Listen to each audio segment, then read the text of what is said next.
사랑하는 성도 여러분, 여러분은 어떤 은사를 가지고 계십니까?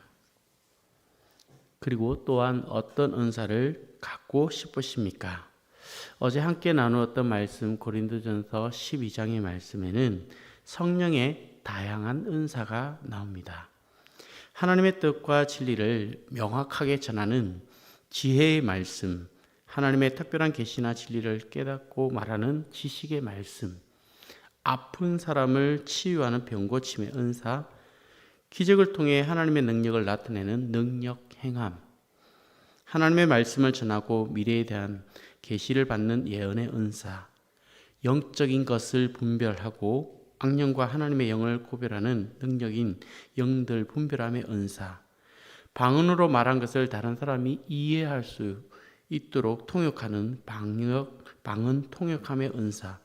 이 모든 은사들은 성령님께서 하나님의 뜻에 따라 각 사람에게 나누어 주시는 것이며, 또 이 은사들은 공동체의 유익과 하나됨을 위해 사용되어야 합니다.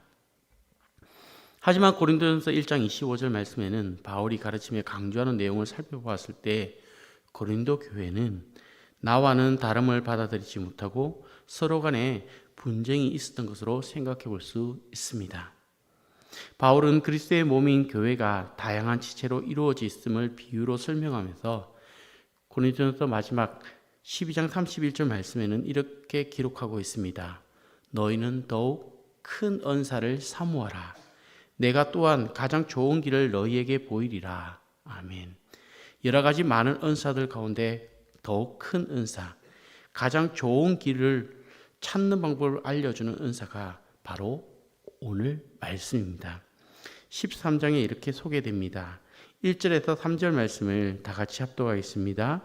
내가 사람의 방언과 천사의 말을 할지라도 사랑이 없으면 소리나는 구리와 울리는 꽹과리가 되고, 내가 예언하는 능력이 있어 모든 비밀과 모든 지식을 알고 또 산을 옮길 만한 모든 믿음이 있을지라도 사랑이 없으면 내가 아무것도 아니요. 내가 내게 있는 모든 것으로 구제하고 또 내 몸을 불살하게 내줄지라도 사랑이 없으면 내게 아무 유익이 없느니라. 아멘. 바울은 모든 은사와 능력 중에서도 가장 큰 은사는 사랑이라고 말하면서 진실한 사랑의 특징에 대해서 말하고 있습니다. 내가 사람의 방언과 천사의 말을 할지라도 사랑이 없으면 소리나는 구리와 울리는 꽹과리가 되고, 고린도 교인들은 특별히 방언을 천사의 언어라고 생각을 했고 천상 세계와의 직접적인 그런 의사소통이라고 여겼습니다. 하지만 방언이 영광스러운 거라 할지라도 그 속에 사랑이 없으면 마치 이교도의 광란의 예배에 사용되었던 악기, 울리는 꽹과리처럼 예배가 아닌 시끄러운 소음이 되고 맙니다. 2절 말씀입니다. 내가 예언하는 능력이 있어 모든 비밀과 모든 지식을 알고 또 산을 옮길 만한 모든 믿음이 있을지라도 사랑이 없으면 내가 아무것도 아니요. 예언하는 능력, 모든 비밀과 모든 지식을 아는 능력, 산을 옮길 만한 모든 믿음도 이 또한 사랑이 없으면 아무것도 아니다라고 말씀합니다. 방언을 하거나 예언하는 것은 사랑하는 마음이 있을 때 상대방을 위로하고 고민하며 덕을 세우는 데에 사용할 수가 있습니다.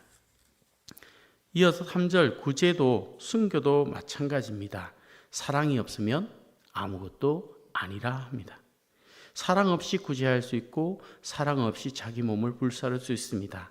하지만 사랑이 없으면 이 사랑을 실천하는 사람에게 아무 유익이 되지 못합니다. 하나님은 우리를 사랑하기 때문에 사랑을 가지고 이 모든 일을 하라고 말씀하십니다.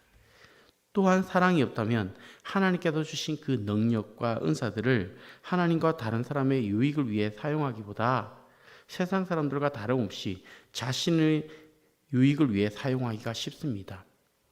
그래서 우리는 하나님께서 주신 은사들을 다른 사람을 위해서 사랑으로 감당할 수 있어야 합니다. 우리가 특별히 하나님의 일을 하려고 할 때 하나님께서 나에게 주신 은사가 무엇인지 생각해 보아야 합니다. 하나님께서 나에게 주신 능력과 은사를 필요로 하는 곳에서 내가 사용한다면 일이 어렵지 않고 정말 행복할 것입니다.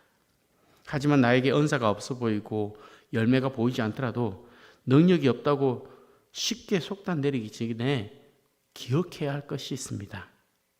예수님의 사랑, 그 사랑을 깊이 생각하며 사랑으로 그 일을 감당하게 된다면 연약하고 부족한 그곳에서 하나님의 은혜를 경험하게 될 줄 믿습니다.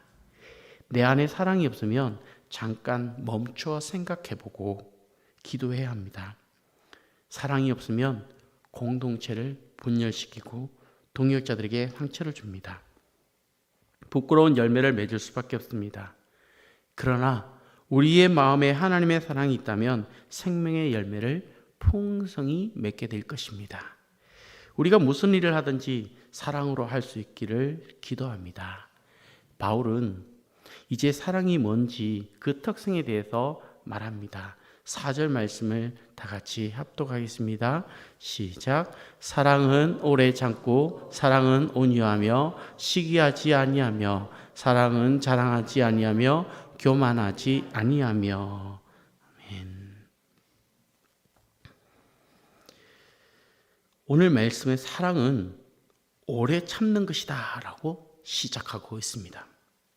사랑은 상처를 받았을 때에 즉각적으로 보복하지 않고 오래 참는 것입니다. 이는 하나님의 속성과도 같습니다.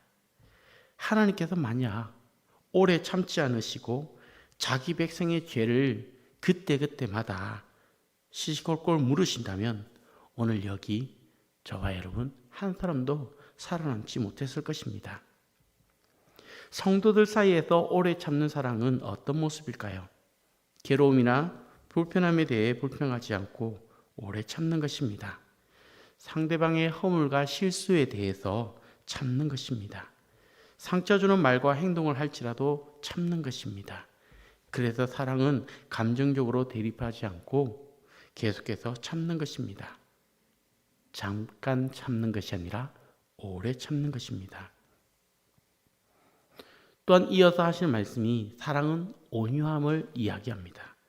나는 마음이 온유하고 겸손하니 나의 멍에를 베고 내게 배우라. 그리하면 너희 마음이 쉼을 얻으리니. 아멘. 온유는 다른 사람을 대할 때 부드럽고 겸손한 태도를 말합니다. 나보다 다른 사람을 높이며 분노의 감정을 다스리며 상대방을 존중하게 될 때 온유한 나의 모습을 통해서 하나님께서 영광을 받으시게 될 줄 믿습니다. 사랑은 시기하지 않는다 말씀합니다. 우리가 다른 사람이 잘 되는 것을 보면 원치 않게 시기심과 질투심이 생겨서 그 속에 사로잡혀서 힘들어할 때가 있습니다. 타인이 잘 되면 기뻐해야 할 텐데 이상하게도 배가 아픕니다. 질투와 시기심은 공동체를 파괴합니다. 그런 감정이 들 때는 얼른 분별해서 다툼이 일어나기 전에 하나님 앞에 엎드려서 다른 사람의 성공과 또한 예수 그리스도 안에서 하나됨을 위해서 힘써야 할 것입니다. 사랑은 자랑하지 않습니다. 우리가 가진 모든 것은 하나님께서 주신 것들입니다. 원래부터 내 것은 없었습니다. 우리가 가진 모든 것이 하나님의 선물이라는 것을 깨닫고 날마다 입술로 고백하며 빚진 자로서 하나님께 받은 빚을 가난하고 약하고 연약한 사람들에게 베풀 수 있는 복된 사람들이 되기를 축복합니다. 또한 사랑은 교만하지 않습니다. 하나님은 교만한 자를 대적하시고 겸손한 자에게 은혜를 주시는 분이십니다. 교만한 사람은 자신을 과도하게 높이거나 하나님을 다른 사람들보다 자신을 더 중요하게 생각합니다. 또한 하나님을 의지하기보다 자신의 능력이나 지혜를 의지하고 자신을 남보다 더 낫다고 생각하며 겸손하지 않는 태도로 다른 사람들을 대합니다. 이러한 모습은 하나님께서 싫어하는 모습이죠. 예수님은 온유하고 겸손한 마음으로 우리를 섬기셨습니다.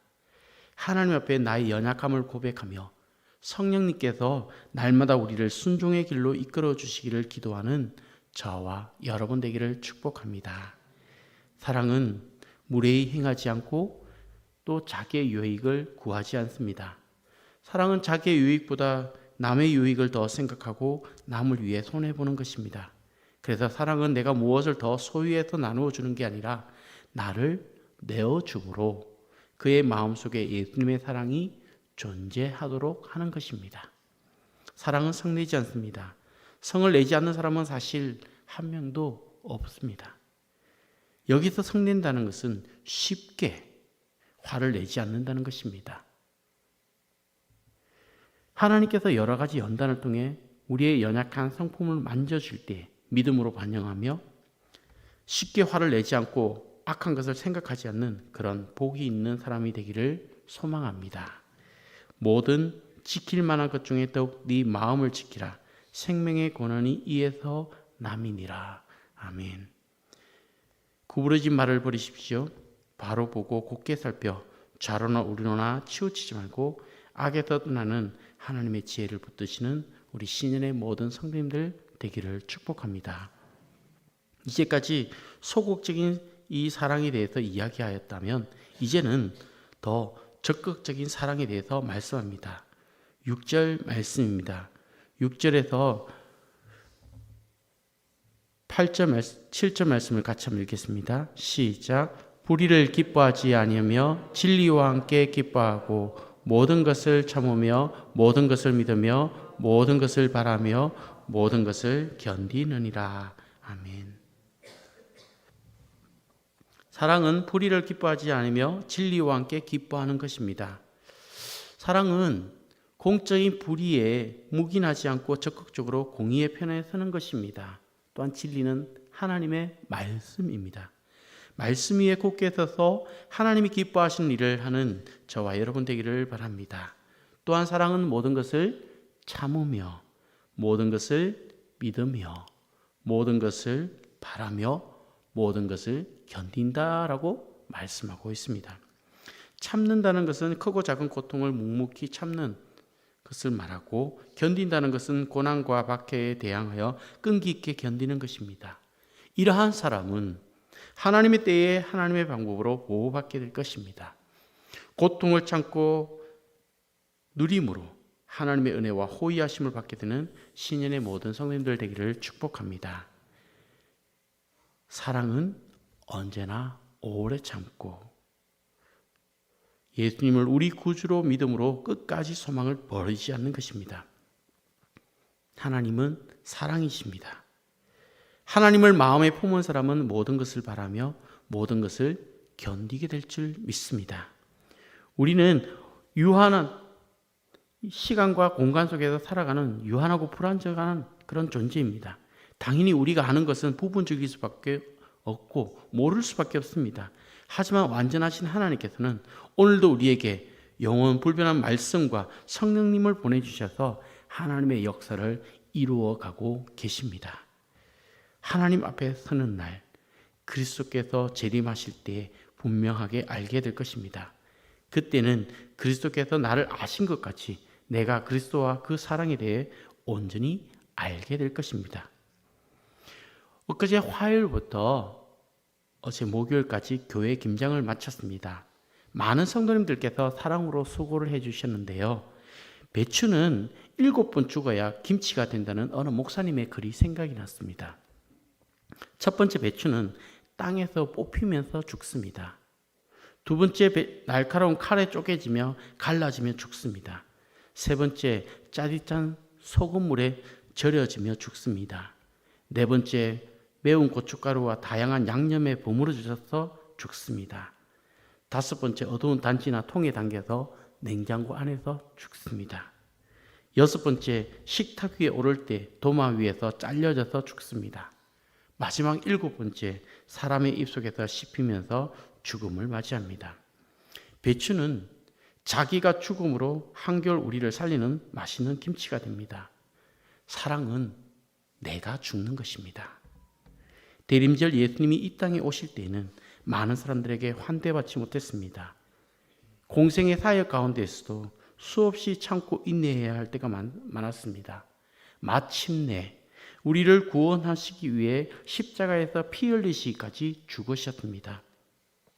우리를 죄 가운데서 건져내서 살리시려고 십자가에서 죽으셨던 예수님처럼 오늘 저와 여러분, 내 자아가 죽고 그릇된 말과 행실이 죽어서 예수님의 사랑이 나타나기를 기도합니다. 13절 말씀입니다. 13절 말씀을 다 같이 합독하겠습니다. 그런즉 믿음, 소망, 사랑 이 세 가지는 항상 있을 것인데 그 중에 제일은 사랑이라. 아멘.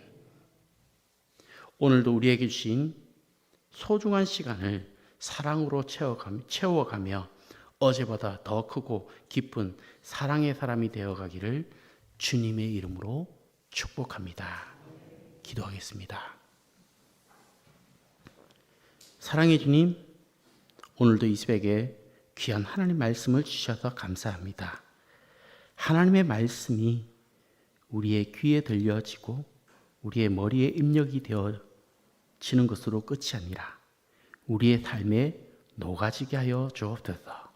우리의 삶에 적용이 되게 하여 주셔서 우리의 말과 행실의 변화가 일어나게 하여 주셔서 하나님을 영화롭게 하는 진정 살아있는 신앙이 되게 도와주옵소서. 그러하기에 우리가 죽어야 할 것이 많습니다.